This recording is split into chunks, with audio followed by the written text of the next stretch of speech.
Hello everybody and welcome to hole number 6, a par 5 of the Gokasho Bay in the Pacific Cup tournament. The video is sponsored by Golf Clash and Playdemic.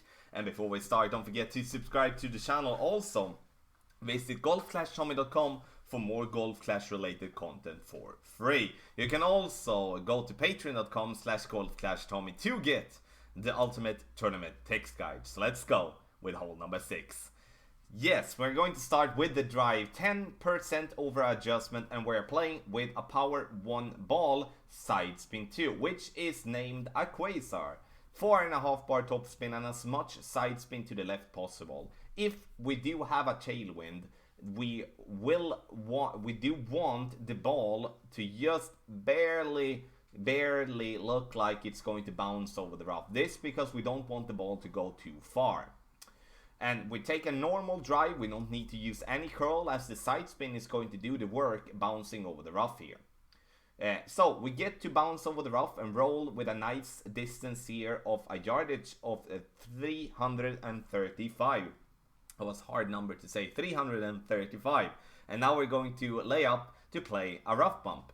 So now for the second shot, I want to be very clear with that the route I'm taking now is aggressive, but it's also, in my opinion, the absolute best way to get a chance for the albatross. So you need to decide if you want to take a very safe route and just play it for the eagle and take the eagle and be done with it, or you want to play it like I'm doing here, giving yourself a shot for the albatross, which in my opinion actually is pretty good.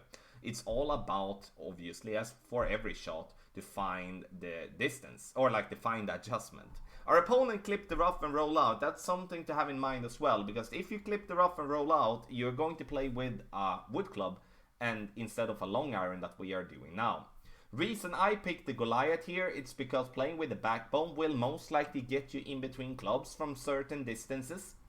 So therefore I'm playing with the Goliath, and here you can see that I'm choosing to play a sand bump here, which is not something that we do want. We want to move forward, we want to play for the rough strip that we do have just on top of the sand, because the sand here is very inconsistent and the rough bump is going to be much better. But at least we have the sand bump here, and if you play the sand, you use topspin. If you play the rough bump, you might going to play with all from a little topspin and backspin. You can see the crappy result it got there, but I do strongly believe that playing for the rough bump, at least not the sand bump, is going to give you the best possible chance making an albatross from distance. Video here is sponsored by Golf Clash and Playdemic.